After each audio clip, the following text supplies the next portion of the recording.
Passo a palavra ao Glênio Pilon, da Embrapa Clima Temperado.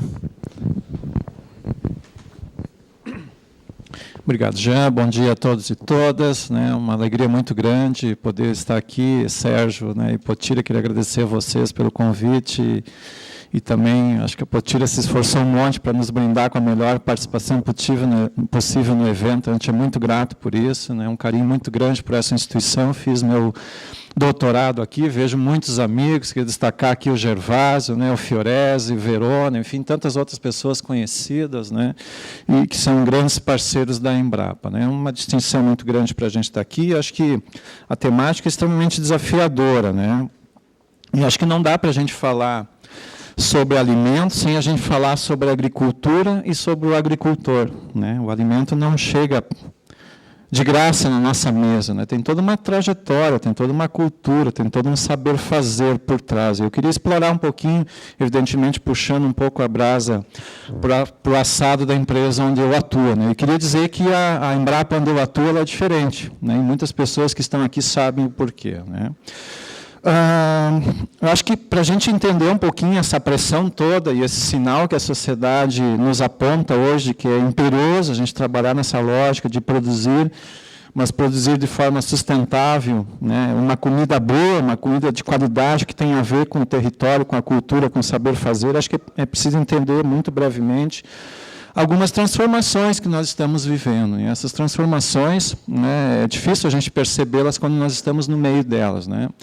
Primeiro, se a gente olhar a trajetória da agricultura dos últimos 40 anos, acho que nós temos 3 ondas. A primeira é a Revolução Verde, acho que já está mais que batido isso na academia, a discussão toda, o modelo da monocultura, da lógica da não diversificação, da especialização, uma agricultura baseada em insumos e não em processos, enfim, com todos os desdobramentos sociais, econômicos, ambientais que esse modelo nos trouxe.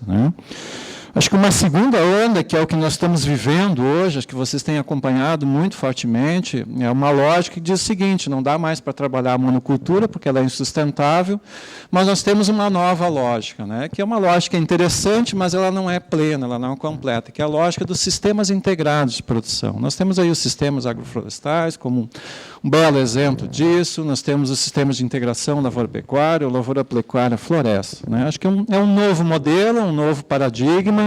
Nós temos por trás disso boas práticas que alimentam esses processos, seja na agricultura mais, digamos assim, convencional, o sistema plantio direto, que o Brasil é uma grande referência, uma contribuição enorme para a sustentabilidade do sistema produtivo, mas essa onda ela não é plena, ainda falta alguma coisa. Eu queria colocar aqui com uma provocação até para a discussão, eu não tenho dúvida nenhuma que nós estamos caminhando para uma terceira onda da agricultura, que é aquilo que a gente vem chamando de uma agricultura de base biológica.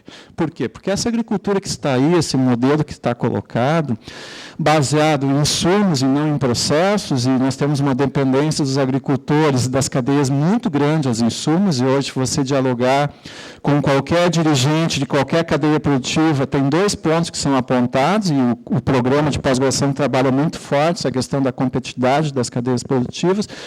Esse é um gargalo fundamental hoje para qualquer processo de produção, como também é hoje a questão dos custos de produção. Nenhum agricultor aguenta mais o custo de produção do seu processo produtivo. Ou seja, tem muita gente, antes da mesa, ganhando dinheiro em cima do agricultor, em cima de nós todos, com a lógica da questão da dependência forte que nós temos hoje, ainda de um modelo de produção que nos passa uma lógica que, se a gente não adicionar alguma coisa ao nosso sistema de produção, nós não produziremos, ou não produziremos de forma eficiente e eficaz. Então, essa é uma lógica colocada que eu acho que nós não vamos perdurar com ela por muito tempo. Nós precisamos desenvolver uma nova lógica, né? E essa nova lógica significa muito mais complexidade no nosso processo de produção, muito mais desafios, até do ponto de vista de uma instituição de pesquisa, ou da própria academia, poder entender os processos da conexão com os organismos, né, com a vida que existe no ambiente em relação ao nosso processo produtivo, né? Então, tem muitos desafios pela frente. Acho que no Brasil tem belos exemplos. A questão da fixação biológica do nitrogênio, que é um exemplo para o mundo, uma tecnologia desenvolvida pelo Brasil,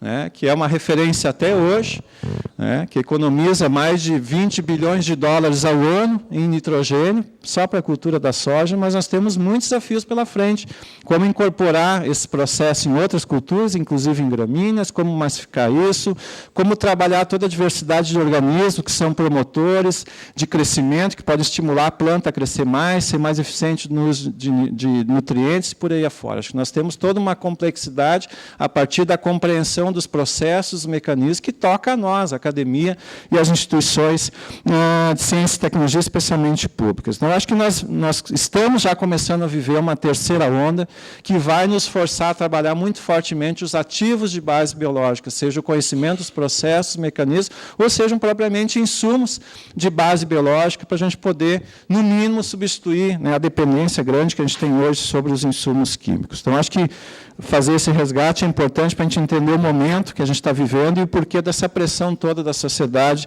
sobre a questão dos alimentos saudáveis. Segundo ponto que eu queria colocar, essa agenda que está colocada no workshop, o Sérgio Potiro e os demais colegas, tem tudo a ver com 5 sinais que a gente apontou e que norteiam hoje a agenda da nossa unidade, Embrapa Clima Temperado, que eu vou muito brevemente tratar aqui, porque o tempo é muito curto, né? O primeiro deles, não dá mais hoje para pensar em produzir se a gente não tiver um modelo sustentável de produção, especialmente em função dessas premissas todas que eu acabei de colocar. E sustentabilidade se traduz muito fortemente, na visão da maioria das pessoas, numa lógica de eficiência.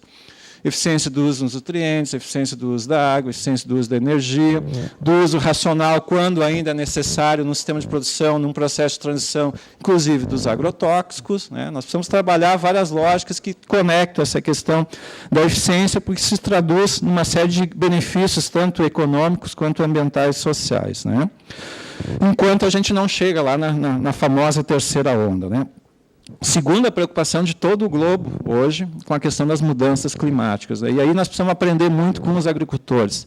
Quem criou a agricultura não foi o Sistema Nacional de Pesquisa Agropecuária, foram os agricultores, as comunidades indígenas, quilombolas, que até hoje convivem com esses eventos extremos. Nós precisamos ter a humildade de aprender muito com esses agricultores, que têm muito a nos ensinar, e a gente sempre diz lá na nossa unidade que o primeiro e principal pesquisador é o agricultor, porque ele é que nos faz as perguntas mais espinhosas, né? Uma terceira questão que tem muito a ver com o tema central do evento é essa conexão alimento, nutrição e saúde. As pessoas não estão mais dispostas a comer qualquer coisa, né? As pessoas estão dispostas a comer uma comida boa, saudável, que tenha vinculação com o território, com os agricultores, com o saber fazer, com a cultura local, com os circuitos curtos de comercialização. Está aí né, as feiras, né, que a gente tem exemplos inúmeros de sucesso, né, Brasil afora, no Rio não é diferente, aqui em Porto Alegre, lá em Pelotas, enfim, está esparramado como um modelo diferente, né, onde tem uma proximidade, né, de diálogo, de conversa, de entendimento, de concertação entre o consumidor e quem está produzindo, o agricultor, né. E também tem toda uma nova lógica hoje de que cada um de nós enxerga no alimento, né, um grande mote, um grande motor de saúde e qualidade de vida. Isso faz muita diferença. Faz muita diferença na nossa percepção, né? Um quarto aspecto, um pilar fundamental, acho que nós jamais podemos perder de vista, isso tem muito a ver com outro ponto que a gente vai colocar depois, que é a sucessão rural, é a questão da geração de valor, né? Se a gente não trabalhar todo um contexto de processos que, de alguma forma, te gere valor nas cadeias, e não é só na cadeia produtiva, na cadeia de valor, onde nós estamos atuando, é muito difícil a gente pensar que alguém vai ficar no campo se a gente não tiver renda. né? E aí depois a gente volta um pouquinho a esse ponto, né? E, por fim, não existe agricultura e produção de alimentos saudáveis sem boas políticas públicas. Graças a Deus, nós, Gervásio, Fiorese, nós temos um exemplo fantástico, um exemplo para o mundo, que é a Planapo, Plano Nacional de Agroecologia e Produção Orgânica, tem um espelho aqui no Rio Grande do Sul, que é a Pleapo, né? É um exemplo, um único exemplo de boas políticas públicas que, ao longo dos últimos anos, têm estimulado ao agricultor fazer uma agricultura diferente para produzir um alimento diferenciado. Então, acho que são 5 vertentes: sustentabilidade, mudança do clima, a conexão e o nexo, alimento, nutrição, saúde, a questão da geração de valor e a questão de políticas públicas, que são fundamentais. Em cima desses eixos, nós organizamos lá a nossa agenda de pesquisa, né? Acho que tem aí uma questão forte, que a gente precisa sempre estar com ela presente. Nós precisamos trabalhar muito fortemente essa mudança de paradigma, que a gente colocou um pouquinho antes, né, desse modelo da Revolução Verde, que ainda é muito forte, ainda é muito presente nas nossas vidas, né, e lá atrás as perguntas eram diferentes, inclusive para a academia e para as instituições de pesquisa. Nós precisamos saber qual era a cultivar de soja que se adaptava em tal região, qual era a melhor genética para levar para o cerrado, qual era a calibração do NPK para determinada cultura, para um determinado ambiente. Hoje as questões são outras. Como é que a gente, de alguma forma, gera valor com o contexto da sustentabilidade? Como é que a gente promove saúde e qualidade de vida para as pessoas a partir das tecnologias, dos conhecimentos que a gente gera? Como é que, de alguma forma, a gente contribui para esse esforço global da convivência com as mudanças do clima a partir das tecnologias, soluções que nós adotamos lá no processo de produção de alimento, né? Como é que, de alguma forma, nós, da academia e das instituições públicas, contribuímos para um país grandemente dependente de boas políticas públicas? Esse é um papel fundamental que toca a nós, cada vez mais tocará a nós. Não adianta nada a gente gerar bons conhecimentos, bom avanço de conhecimentos, se isso, de alguma forma, não tiver algum desdobramento para a sociedade. A sociedade espera de nós esse tipo de contribuição também, né? Acho que um outro aspecto que eu queria destacar, com um terceiro ponto aqui, que tem muito a ver com a produção de alimentos saudáveis, que, infelizmente, acho que devemos ter muitos agrônomos aqui, nós perdemos a agronomia ao longo desses últimos anos. Nós perdemos muitos dos princípios da agronomia. Nós perdemos o manejo integrado de pragas e começamos a adotar só uma lógica. Conviver com pragas significa usar agrotóxicos na agricultura, e isso não é verdadeiro. Nós temos inúmeros exemplos de que isso não é verdadeiro.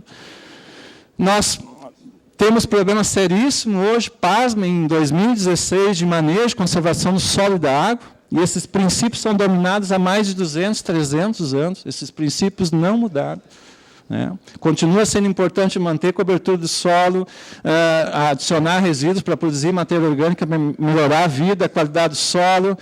Continua sendo importante estabelecer práticas de controle da enxurrada para evitar a erosão. Tudo isso é válido há dos 100, 200, 300 anos. E nós perdemos isso, inclusive, na própria academia, né? E aí entra toda uma discussão, que acho que depois no debate talvez a gente pode forçar um pouquinho mais, que são modelos não convencionais de produção, né, que gravitam em torno daquilo que chamamos de sistemas de produção de base ecológica, onde a agroecologia é um formato importante, sistemas de produção orgânica é um outro formato, com seus viés. Acho que depois talvez a gente possa aprofundar um pouquinho mais. Mas, de fato, nós perdemos a agronomia e, principalmente, perdemos aquilo que a natureza sempre nos ensinou com muita propriedade. Não existe nada na natureza que não seja absolutamente mega diverso. E a nossa agricultura hoje perdeu diversidade, significa que ela perdeu sustentabilidade. Acho que esse é um aspecto extremamente importante para a gente olhar com muito carinho, né? Acho que um quarto ponto, não sei como é que está o tempo, se tem mais uns 2 ou 3 minutos. Eu aprendi uma coisa, Marcelo, com o Frei Sérgio, que eu acho que eu sempre gosto de repetir nas falas que eu tenho oportunidade, que é a questão das soberanias, né? Não existe produção de alimentos saudáveis, não existe comida boa se a gente não trabalhar algumas soberanias do ponto de vista do agricultor, especialmente, né? E a primeira delas é a soberania sobre as sementes. E essa soberania, infelizmente, nós perdemos ela. Hoje nós estamos refém de 3 ou 4 grandes empresas, né? E Nisso, nós perdemos muito daquele trabalho que o agricultor sempre fez, né, de gerar sua semente, de produzir a sua semente, que é muito mais que uma semente. Tem toda uma tradição, uma história, uma cultura por trás disso, um cuidado, um amor, um zelo, carinho, que faz daquela semente algo muito diferenciado e muito especial. Essas sementes têm muito mais capacidade de conviver com as mudanças que nós temos hoje do que as sementes que nós, nas instituições de pesquisa, estamos produzindo e que nós temos que usar artifícios para conviver com os estresses bióticos, abióticos, enquanto o agricultor desenvolveu as suas estratégias a partir do melhoramento genético que ele fez, né, em conjunto com os técnicos, muitas vezes da Emater, com os técnicos das próprias instituições públicas, né, e que olharam a semente com muito carinho, né. Segundo, a questão da água, nem se fala, não existe agricultura sem água. A terceira, a questão dos insumos, né? Como é que a gente fala em alimentos sem pensar em insumos? Ainda a nossa agricultura é muito dependente dos insumos, porque nós estamos vivendo essa transição, né? Mas que insumos nós estamos falando? Né? Dos NPK da vida que nós importamos, ou nós podemos olhar nos nossos espaços territoriais tantas fortalezas, potencialidades que nós temos de reciclar nutrientes, de estimular a vida microbiana no sistema, de fazer compostagem, de aproveitar tudo que nós temos no nosso entorno. Entanto, nós fomos doutrinados a dizer que não, é melhor comprar um saco de adubo fertilizante e fazer agricultura dessa forma, né? A terceira questão da energia, uma pauta extremamente importante. Hoje a energia é um gargalo para qualquer processo de produção lá no campo. A nossa energia, infelizmente, é de baixa qualidade. E o agricultor, especialmente o pequeno agricultor, tem muito potencial para produzir a sua própria energia a partir de várias potencialidades que ele tem à sua disposição, sejam resíduos, seja a própria energia fotovoltaica, enfim, tem uma outra possibilidade de geração de renda, inclusive para qualificar o seu processo de geração de valor, né? E, por fim, a soberania sobre o conhecimento, né? Nós não podemos ignorar que o agricultor detém conhecimentos, que esses conhecimentos são fundamentais, inclusive, para a própria sobrevivência desse modo de saber fazer, dessa agricultura, que é uma agricultura considerada tradicional, arcaica, ultrapassada, mas que, se a gente for entender um pouquinho melhor, ela tem muito a nos ensinar e nós temos muito a aprender com ela enquanto academia, enquanto instituição. Um penúltimo ponto, né, quando a gente fala em agricultura, nós jamais podemos ignorar a questão da territorialidade, né? Na territorialidade, nos territórios, existem pessoas, existem organizações, existe uma cultura, existe um saber fazer, existem redes, alianças, existe uma governança estabelecida, que às vezes a gente vai lá e a gente não entende, a gente simplesmente chega e sai dessa governança, e a gente não entende por que aquilo que a gente faz não dá certo, é porque nós não entramos dentro da rede, nós simplesmente nos utilizamos das redes, né, dos conhecimentos, nos apropriamos dos conhecimentos. Não é essa forma de fazer interação com a sociedade, não é definitivamente essa forma de fazer pesquisa, gerar um novo dentro desse contexto que a sociedade nos aponta, né? E um quarto ponto é que nessa territorialidade, nós precisamos trabalhar fortemente desde a geração de novos conhecimentos, de soluções tecnológicas, de políticas públicas voltadas para as demandas, para as questões importantes de cada espaço territorial. Essa ideia de que a gente tem uma única tecnologia que serve para todos os territórios, isso não existe mais, gente. Isso está com os dias contados. Não é mais assim que se gera conhecimento, se gera inovação. A gente faz isso junto nos espaços territoriais. E, por fim, a questão da sucessão rural, que é uma discussão que talvez coubesse, né, Sérgio, um outro seminário, talvez de 3 ou 4 dias, e que é uma preocupação fantástica, muito forte, de todos nós, né, inclusive dos agricultores, né. Os dados do IBGE apontam um cenário que a gente não sabe muito bem se isso é um cenário tão verdadeiro assim ou não, porque dá para questionar um pouco a metodologia que o IBGE adota, mas vamos considerar que a gente tem hoje 15% da nossa população, que talvez possa ser um pouquinho mais no campo.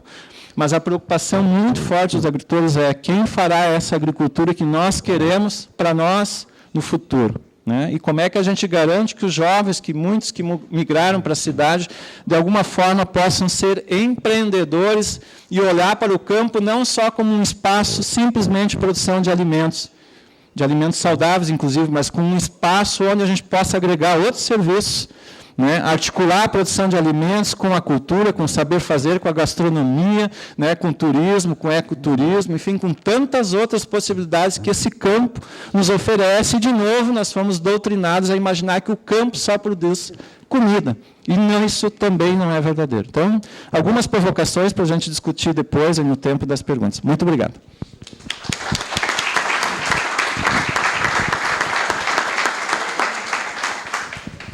Muito bem. Obrigado, Clênio, por nos propor aí esse horizonte, né, de mudança paradigmática, nos dá esperança, né, de que isso possa, de fato, ser atingido. Acho que a ilustração desses 5 pontos de sustentação para essa mudança é bastante promissor, né? Alguns mecanismos ali, né, que tu citasse, o resgate de técnicas sustentáveis de produção, a geração de energia na própria propriedade, a diversidade, são todos fatores de resiliência, né, também essas mudanças climáticas aí que estão se aproximando. Eu acho que são uma série de questões aí bastante pertinentes para serem tratadas depois nas discussões e, quem sabe, como tu já sinalizasse, no evento do ano que vem.